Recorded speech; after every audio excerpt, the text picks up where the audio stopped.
Hi, I'm Andrew and I'm a pasta enthusiast. In season 2 of Pasta Hotline, we're going to be making a new variety of pastas and new sauces to go along with it. We're going to be a little bit more fancy, but just as wholesome. This pasta is going to make you feel like a god. This season is going to be 3 dishes, just enough to get you through the rest of lockdown. To start off, we're going to be taking the humble spaghetti and we're going to be adding a splash of colour by incorporating spinach into the dough. It's going to make your friends green with envy.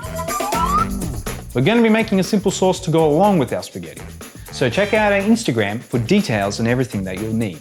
Most importantly, tune in at 7 p.m. on Thursday. We'll be making pasta together and be making your nonna proud. Ciao! A wholesome pasta leads to a wholesome life.